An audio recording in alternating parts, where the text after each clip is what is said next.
Welcome, Pisces. This is Regina from Pacific Tarot, getting ready to do your full moon in Taurus reading for November the 5th. This is impacting the area of your communication, the way you learn, your intimate conversations. And I have pulled from the Talisman Oracle, the Wisdom card, and I'm going to read to you from that card. There is an incredibly upside down octopus on this card. So without reflecting the light too much, the power of the mind has no limits. Wisdom is not only about having all the information and knowledge, but also about applying what you know to our situation so that it adds meaning and promotes the common good. This card reminds you that it's time to live life in such a way that builds the spirit.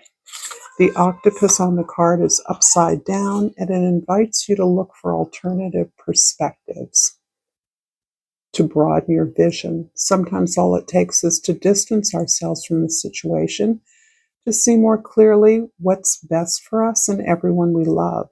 Your third eye is wakened and focused on the scene, so don't be afraid to look for a new viewpoint. Use this card when looking for a new perspective or solution, or when it's hard to come to terms with the outcome of a situation. I use the wisdom within. And for your overall energy for this reading, we have the Eight of Cups, and this is describing your strength, encouragement that you have gathered as a result of your intimate relationships, the love and support you've received over the years. This can be family and friends. This can be organizational ties that have supported you through your ascension in a particular profession or career. Whatever it is, you're ready to break free and move towards a more significant challenge, something that you feel defines you and your vision, your mission. Underneath the deck is the Five of Wands, and this is about you working with others to solve something or to create something.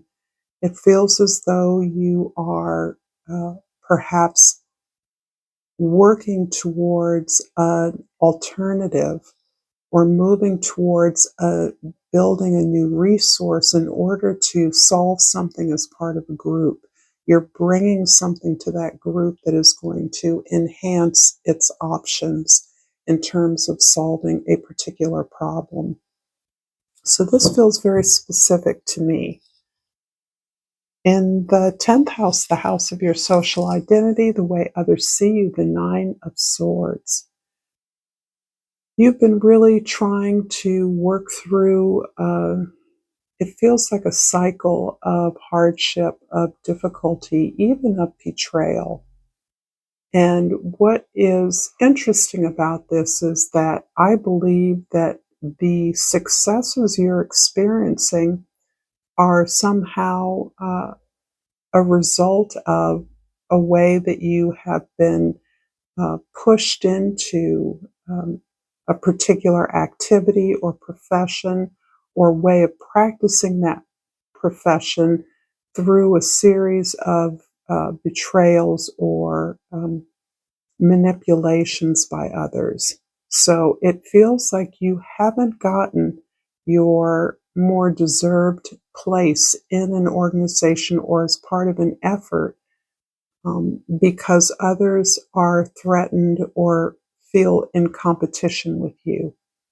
And as a result of that, that you're actually holding back and waiting for the proper alternative or opportunity to turn the tables in your favor.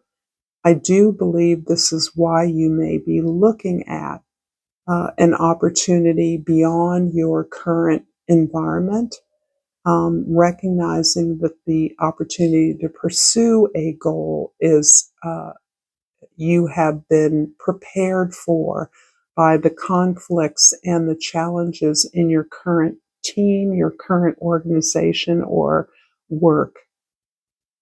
In the first house, this is the house of yourself, your perspective. The sun couldn't be more different from the Nine of Swords. Here you are all about your joy. You're all about how much you enjoy and have pleasure in the work that you do. And this is absolutely stunning. This is beautiful.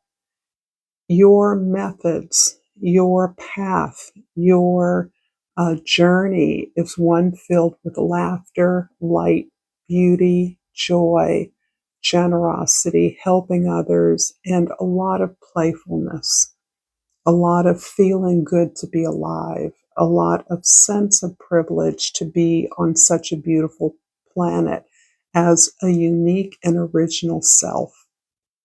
So this is the ease with which you can externalize your inner being, to share joy, to be generous with your love, something you are generous with, to identify all the connections that others have difficulty seeing. You are confident in that sense of interrelatedness. In the fourth house of your soul, your family, your foundation, the Three of Wands is about setting up this new opportunity for success. I believe the move that you're planning to make, you are paving that, you are preparing for that through connections, through resources, by networking, by your familiarity with other communities that you may not know well, but you've identified a need that you can fill in those communities. So this is exciting because I see you communicating fluidly with people that you are interested in getting to know better. It's almost as though you're doing a needs assessment with potential clients, allies, colleagues, by determining and having conversations about what the need could be, how you could fit into a situation, or how you can bring a fresh take on an organization that already exists. And in the seventh house, the house of your significant connections and others, the Knight of Pentacles is about your holding the line, standing still, really taking a view, establishing a vision of what you want. This doesn't say you don't know what you want. It does say you don't want what you've had. And you know that there is something that is a better match for you out there. But instead of launching headfirst, you are simply anchoring into your vision, your dream, your expectation, your imagination around the possibilities for a successful team, a successful partnership, even a connected love interest is something you are still learning about, teaching yourself about, establishing your own standards.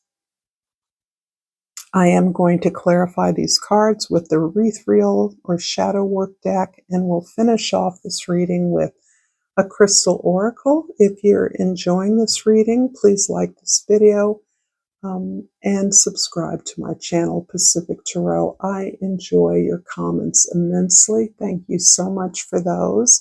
And as always, feel inclined to share this video as you are so moved to do so. So I'm going to set out all of the clarifiers before I begin to interpret them. For the Sun card, we have the Queen of Swords. For the Three of Wands, we have the World card. For the Knight of Pentacles, the Chariot. And for the Nine of Swords, the Sun card. So the Sun card is showing up twice, which is quite lovely.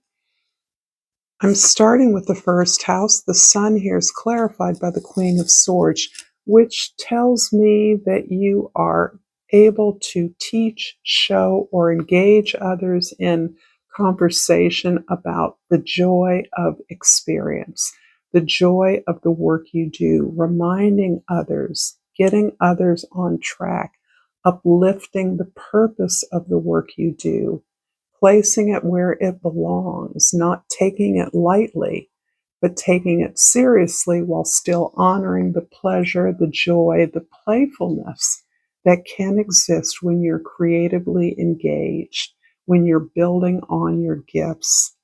This is beautiful. It also shows a kind of ability to lead, to train, to teach others how to invest themselves joyfully into their work in a way that uplifts others. It certainly has an impact on clients, customers, colleagues, uh, uplifting the environment, but how to implement that in a practical way is your special talent at this time. In the fourth house, the Three of Wands is clarified by the World card.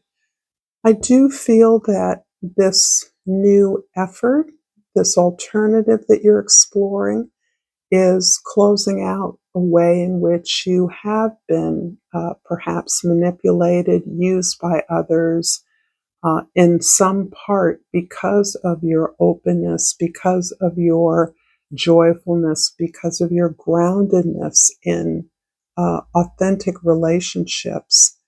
You are now in a position of learning what you've gained from those difficult experiences. And those are informing the way that you are now cautiously setting up something different, an alternative to that. This can be perhaps a department of an organization or a small business, a consulting firm that builds on your experience in a traditional occupation, so that you are understanding that old way of perhaps feeling led, betrayed, manipulated, or used was part of your training, was part of your preparation for building something in a way that is more authentic, more transparent than that, and is more thus inviting to others to work with you in what you consider more of a collaboration. The Page of Pentacles is clarified by the Chariot card. And here we are really moving both into a place of protecting who we are as special individuals.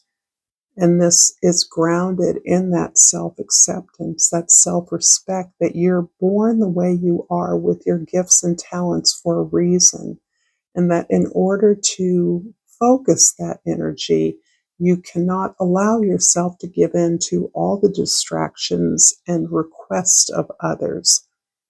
So here you are establishing firm boundaries that allow you the sacred space to dream, to set up practical protocols, to align your standards, to focus on what it is you desire.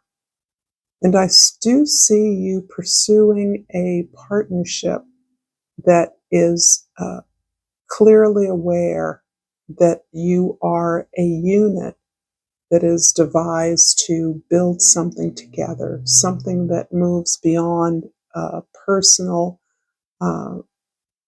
success, but contributes to a larger improvement in the world. And the Nine of Swords in the 10th house is clarified by the beautiful sun again. So we're kind of full circle here.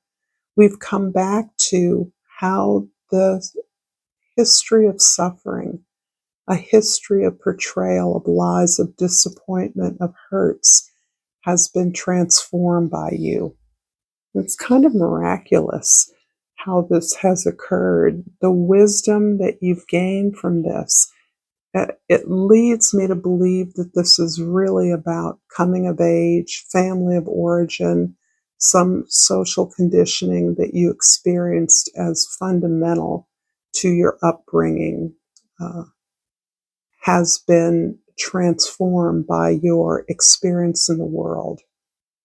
And that has brought you back once again to this place of honoring your happiness, not as a source of material acceptance of success, but of a sense of self-acceptance around who you are and what your gifts are, and that when you're operating in that place, you are clearly in a place of privilege. It's a privilege that everyone has, but not everyone comes to exercise it or experience it as so. So I do feel like there is some profound sense of lightness, of joy, of pleasure in whatever it is that you do. For some of you, this is literally alleviating the suffering of others in some way. And this shares a little bit in that flavor of the Scorpio reading. Others look to you for help and you supply it. And so doing, you bring joy, happiness, contentment, fulfillment. I'm going to finish this reading with a crystal oracle, and out flew the aquamarine. And let's take a look at the beautiful aquamarine. And its keyword is communication. This is clearly in line with the full moon in Taurus for you. I communicate with ease and grace. If you've enjoyed this content, Pisces, please check out more content here. Thank you for your likes and subscribes. And until next time, namaste.